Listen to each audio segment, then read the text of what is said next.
Chers téléspectateurs, nous accueillons aujourd'hui l'ambassade de France, M. Rémy Maréchaux, son Excellence, et nous allons discuter avec lui sur les relations bilatérales entre la France et l'Éthiopie. Mes salutations, M. Rémy Maréchaux. Merci d'avoir accepté cet entretien et de votre disponibilité. Pour commencer, j'aimerais bien vous demander une question simple. Quand et comment l'ambassade de France ici à Addis a été établie? Pouvez-vous nous donner une brève description? Oui, merci, bien volontiers. Nous célébrons cette année les 125 ans des relations diplomatiques entre la France et l'Éthiopie. Donc, mon anté-prédécesseur a signé avec l'empereur Ménélik un accord établissant les relations diplomatiques en mars 1897. Et ce terrain de l'ambassade a été donné par l'empereur Ménélik en 1907. Donc, en juin 1907, il est venu lui-même délimiter le périmètre de cette ambassade. Donc ensuite, la construction du bâtiment le plus ancien, qui est la résidence, a démarré en 1908. Et le bâtiment qui nous accueille ici date du début des années 70. Donc cette ambassade a vécu un peu l'histoire d'Addis Abeba et les différents événements. Et je pense notamment au début de l'année 1936 et l'invasion italienne. Et il y a eu en mai 1936 jusqu'à 2000 réfugiés sur le périmètre de l'ambassade, qui étaient les communautés expatriées de l'époque, donc surtout des Arméniens, des Grecs. Voilà pour l'essentiel rapidement. Comme nous le savons, vous avez dit que la relation entre la France et l'Éthiopie date de 125 ans. Et en ce moment, l'ambassade de France est en train de travailler fort dans le cadre de ces relations bilatérales. Est-ce qu'il n'y en a pas d'autres moyens ou des activités qui nous aident à renforcer ces activités sur les relations bilatérales? Si, c'est précisément, vous venez de le dire, hein, c'est tout l'objet des célébrations qu'on va organiser pendant un an. Donc ça a démarré en mars 2022 jusqu'en mars 2023. Et tous les mois, on célèbre un aspect de la relation bilatérale, à la fois pour souligner la profondeur de cette relation, mais aussi pour se projeter vers l'avenir. Et donc c'est un peu le logo qu'il y a derrière vous. On voit des racines profondes et derrière des branches puissantes. Et donc les thèmes qui ont déjà été traités jusqu'à présent, c'était la langue française en Éthiopie, l'éducation, avec les partenariats universitaires, le lycée Gebré Mariam. Ce mois-ci, le thème de la célébration, c'est la presse, parce que pendant des décennies, jusqu'à 1936, la presse imprimée en Éthiopie était imprimée en français. Les premières machines, les premières imprimeries étaient françaises. Donc on va travailler sur cette relation passée pour ensuite se projeter dans l'avenir et les futures coopérations entre les médias français et les médias éthiopiens. Donc on a tous les mois un thème différent.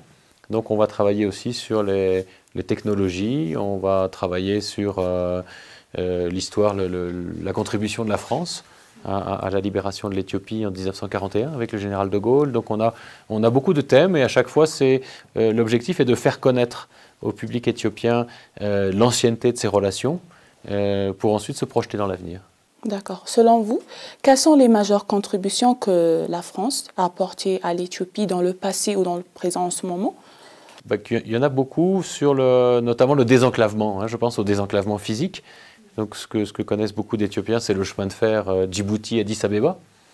Donc la construction a commencé en 1897 et s'est finie en 1917. Donc ça, c'était important dans le domaine du désenclavement. La France a eu aussi une coopération très importante avec la poste éthiopienne. Mais c'est aussi, je dirais, le désenclavement intellectuel avec la création des premières écoles, avec le lycée Gebré Mariam, qui est toujours là, avec les partenariats universitaires. Mais il y a d'autres domaines qui sont moins connus du grand public. Je pense notamment à l'archéologie. C'est-à-dire que depuis 1955, à la demande de l'empereur Haïlé Sélassié, la France a créé ici un institut d'études éthiopiennes et contribue avec des partenaires éthiopiens à approfondir l'histoire de l'Éthiopie, donc que ce soit la paléontologie ou l'histoire médiévale.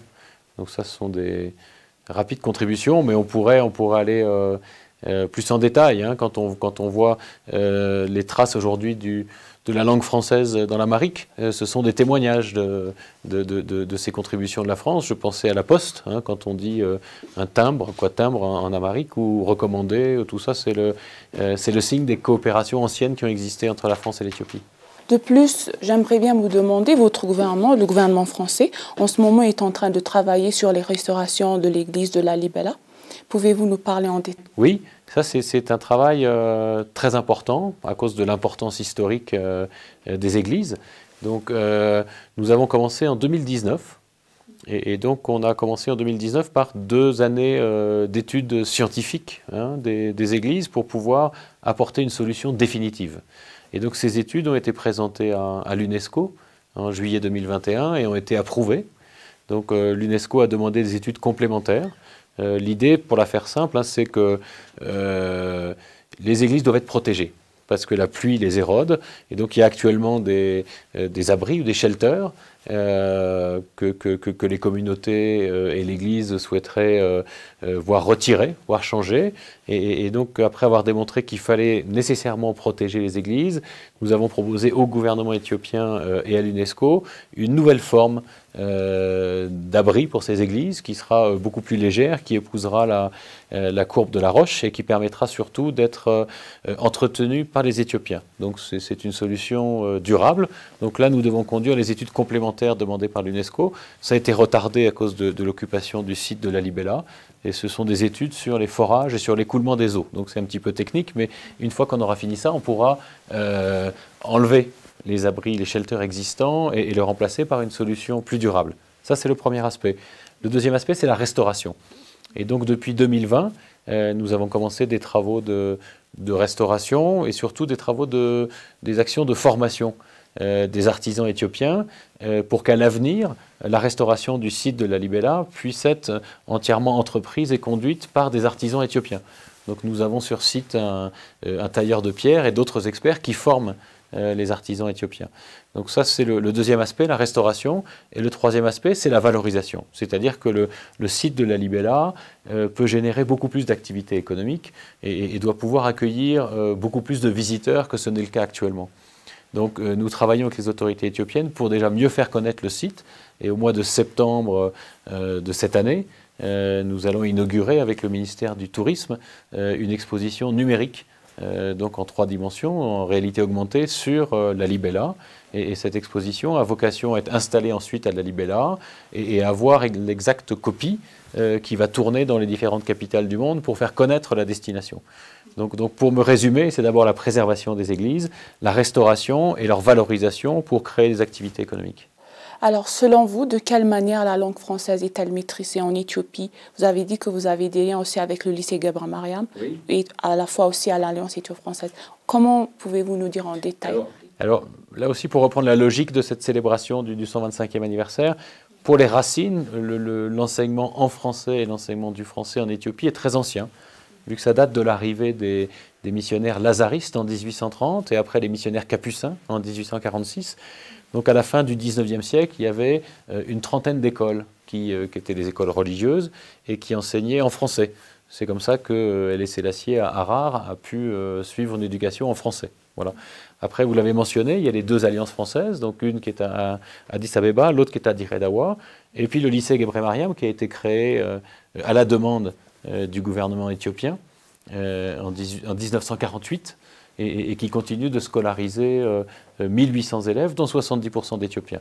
Donc ça, c'est un peu l'héritage, mais nous avons aussi des discussions avec le ministère de l'Éducation qui souhaite, dans le cadre de la réforme de l'enseignement en Éthiopie, introduire des langues étrangères.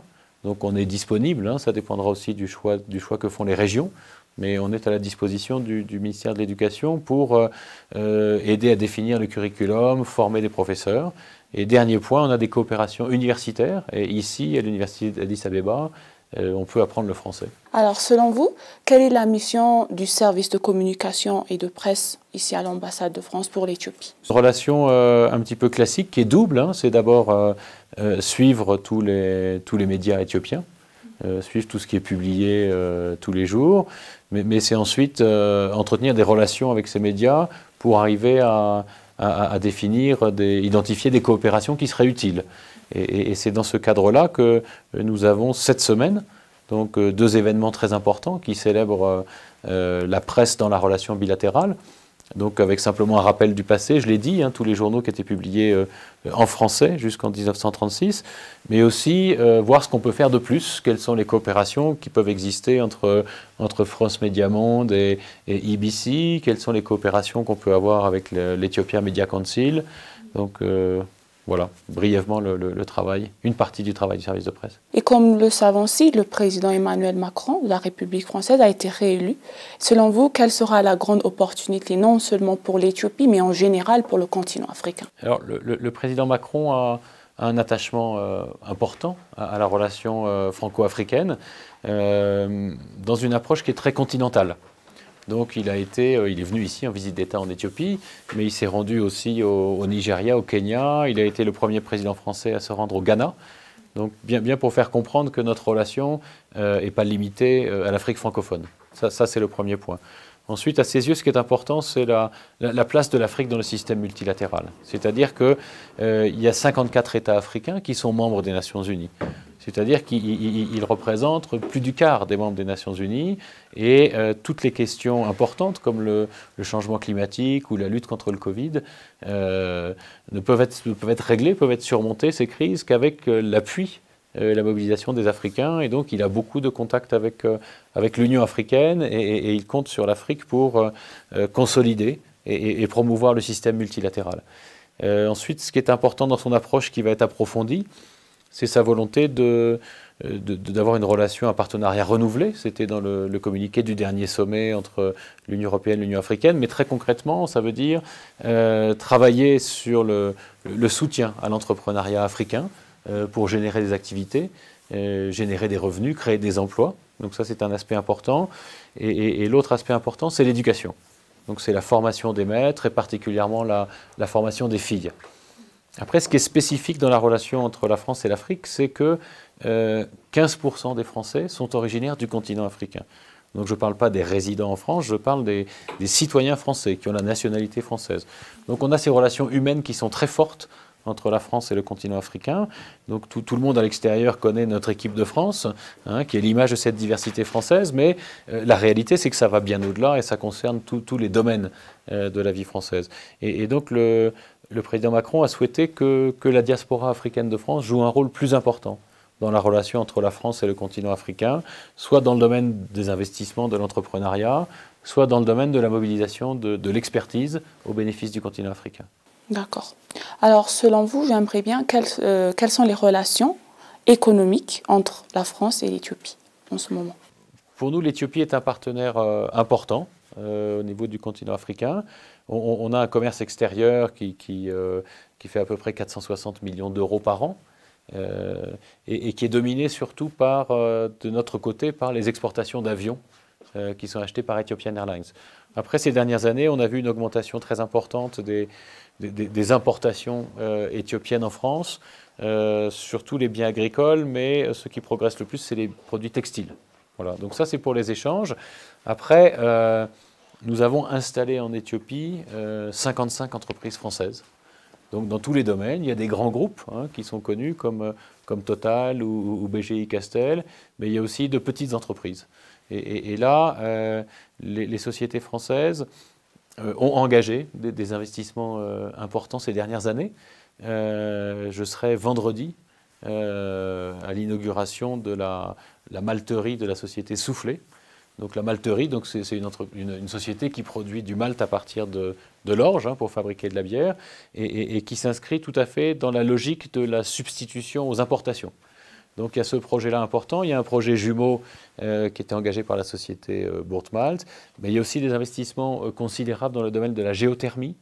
Donc vous avez peut-être entendu parler récemment du développement du site de Touloumoyé par le fonds d'investissement français Meridiam. Et donc le potentiel géothermique de l'Éthiopie est considérable. On parle d'un potentiel de 10 000 mégawatts. Et là, ce fonds d'investissement français va démarrer deux projets de 150 mégawatts chacun. Donc ça, ce sont juste les symboles des investissements en cours. Mais il y a aussi beaucoup de projets d'investissement dans le domaine de la logistique, dans le domaine des médias, dans le domaine de l'énergie. Et on sait aussi que le gouvernement français soutient le dialogue national inclusif. Pouvez-vous nous parler un petit peu en détail à propos de ce sujet ou? Oui, bien sûr, non, avec plaisir. Donc on soutient naturellement cette initiative éthiopienne. On comprend qu'il y a beaucoup de questions qui doivent être discutées entre Éthiopiens pour définir l'avenir commun de l'Éthiopie et des Éthiopiens. Donc ça, c'est la responsabilité entière des Éthiopiens. Nous sommes dans une position de soutien si on nous sollicite. Donc je prends l'exemple de ce qu'on a pu faire ces derniers mois, où on a eu l'occasion de faire des ateliers de formation pour les participants potentiels du dialogue sur des aspects techniques, hein, qu'est-ce que ces aspects juridiques, sur la fiscalité, sur des tas de questions qui ne sont pas purement politiques, mais des questions qui vont émerger lors du dialogue national. Si on veut parler du fédéralisme, il faut pouvoir parler du fédéralisme fiscal, des impôts. Il faut pouvoir parler de la propriété de la terre, de beaucoup de questions qui sont techniques comme ça. Donc ça, on avait un petit peu anticipé. Si derrière, nous sommes sollicités par la commission du dialogue national, qui est responsable de l'organisation du dialogue, ou par le gouvernement, on sera disponible, parce que c'est une initiative que nous soutenons, que nous encourageons, mais qui est entièrement entre les mains des Éthiopiens. C'est aux Éthiopiens de dire s'ils ont besoin, pas besoin, et s'ils ont besoin de quelque chose, de quoi. Alors, selon vous, comment vous avez parlé tout à l'heure de mot investissement. Alors, vous pouvez me donner une brève description. Comment l'investissement est-il relié à propos de ces relations bilatérales entre la France et l'Éthiopie? Comment vous le décrirez? D'accord.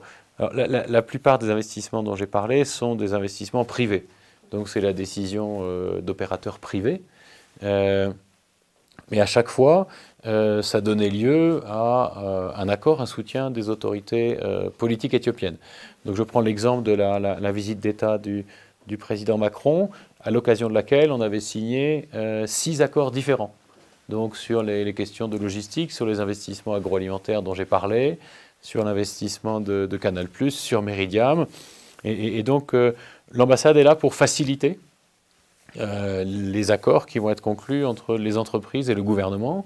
Et ensuite, l'ambassade est à la disposition des entreprises françaises qui investissent si elles rencontrent des difficultés, donc sur les parcs industriels ou ailleurs, pour en discuter avec les autorités éthiopiennes et pour faciliter. Donc il arrive aussi que les autorités éthiopiennes sollicitent l'ambassade en disant, et c'est le cas récent sur le développement de la filière volaille en Éthiopie, en disant récemment, on cherche des entreprises françaises qui pourraient investir dans tel domaine. Et à ce moment-là, l'ambassade, en relation avec le ministère français de l'économie, identifie les entreprises en France et s'efforce de les convaincre de regarder la proposition faite par le gouvernement éthiopien. D'accord. L'ambassade de France donne des bourses pour le système éducatif, pour les étudiants. Comment vous donnez ces bourses? Alors, il y a une 60aine de bourses par an. Hein, oui, pour les Éthiopiens. Donc, et ça veut dire qu'il y a une 30aine de bourses nouvelles, parce qu'il y a des bourses, on se concentre beaucoup sur l'enseignement supérieur, donc les masters et surtout les PhD. Et donc, quand on octroie une bourse pour un PhD, un doctorat en français à un étudiant éthiopien, c'est une bourse qui va durer 3 ans. Donc, les bourses nouvelles sont moins importantes que le total des bourses. Et on a une bonne partie de ces bourses qui sont co-gérées avec le ministère éthiopien de l'Éducation et qui sont même cofinancées. C'est-à-dire que le ministère éthiopien de l'Éducation a défini des priorités, et une de ces priorités, c'est sur l'enseignement technique, pour arriver à augmenter le nombre de professeurs éthiopiens qui sont titulaires d'un doctorat. Et donc on définit d'un commun accord avec le ministère éthiopien de l'Éducation quels sont les domaines prioritaires. Ensuite, on fait un appel à candidature et on sélectionne les candidats. Donc ça, c'est le premier aspect. L'autre aspect, c'est les bourses qui sont octroyées dans le cadre de partenariats universitaires. Donc il y a 13 universités françaises qui ont un partenariat avec une institution éthiopienne. Et donc ce sont les universités qui, ensemble, déterminent les domaines prioritaires pour l'octroi des bourses et choisissent ensemble les candidats boursiers. On sait aussi que la France apporte une aide humanitaire pour le gouvernement éthiopien. Comment vous distinguez cette aide humanitaire? Alors ça, c'est un peu nouveau. La France n'était pas traditionnellement un acteur humanitaire important en Éthiopie. C'est-à-dire qu'en 2020, l'enveloppe humanitaire de la France s'élevait à 1,5 million d'euros, ce qui n'est pas très important. Aujourd'hui, au premier semestre 2022, on fait déjà 10 fois plus. C'est-à-dire qu'on est à 15 millions d'euros et en s'efforçant de répondre à tous les besoins de l'Éthiopie qui sont très importants. Donc il y a les besoins liés à la crise du Nord. Et donc on a des projets de 2 millions d'euros en région Amara, 2 millions d'euros en région Afar, et 2 millions d'euros en région Tigré. Et il y en a aussi un effort nouveau exceptionnel pour le sud du pays et les conséquences de la sécheresse, avec là un projet de 3 millions d'euros. Ça, ce sont les projets que l'ambassade suit directement et met en œuvre par l'intermédiaire d'organisations non gouvernementales. Et le reste de la somme que j'ai évoquée constitue des contributions au système des Nations Unies, c'est-à-dire au HCR, au Programme alimentaire mondial. Et quel était votre lien avec l'art en Éthiopie? Vous avez des liens avec, par exemple, le théâtre de Hager ici en Éthiopie. Quel est votre lien? Comment soutenez-vous cette... C'est surtout, on soutient surtout par l'intermédiaire de l'Alliance française. L'Alliance française ou l'Alliance éthio-française, pour être correct, n'est pas simplement un lieu d'enseignement du français. Il y a plusieurs sites, hein. Il y a une scène pour les spectacles, il y a une salle de cinéma, et une des activités principales de l'Alliance française, l'Alliance éthio-française, ça n'est pas de promouvoir la culture, je dirais, classique française, les grands auteurs de théâtre, hein, ou les artistes français, mais surtout de promouvoir, de donner une chance, une exposition aux artistes éthiopiens. Donc c'est vrai pour les peintres, c'est vrai pour les musiciens, et donc c'est à travers cette structure, donc à Addis Abeba, mais aussi à Dire Dawa, que nous offrons aux artistes éthiopiens une exposition. Qu'est-ce qu'on attend au futur entre la relation de la France et en Éthiopie? Nous, je l'ai déjà dit en parlant du 125e anniversaire, nous on aimerait bien, sur la base de cette connaissance mutuelle, de ces relations qui ont été toujours marquées par le respect mutuel, développer davantage dans tous les domaines. Donc on parlait à l'instant des universités, il y a 13 partenariats universitaires, il faudrait qu'il y en ait beaucoup plus. Aujourd'hui, on a 440 étudiants éthiopiens en France. Quand on sait qu'on a 170 000 étudiants africains, c'est pas normal qu'il y ait seulement 440 étudiants éthiopiens. Donc il faut qu'il y en ait beaucoup plus. Pareil dans le domaine de l'investissement. Donc nous avons globalement toujours exprimé notre confiance dans les réformes engagées par le Premier ministre, et nous continuerons à soutenir ces réformes, et nous espérons de l'aboutissement de ces réformes qu'elles créent un environnement plus favorable pour accueillir beaucoup plus d'investissements. Et pour les étudiants, vous avez dit que vous allez donner des bourses, n'est-ce pas? Qu'est-ce qu'on attend encore au futur pour qu'ils aient amélioré leur langue et la maîtrise de la langue française? Alors, il y a deux choses différentes, parce que beaucoup d'étudiants éthiopiens qui vont en France pour faire un PhD ou un Master 2 le font dans des institutions qui donnent des cours en anglais. Donc, ce n'est pas forcément lié.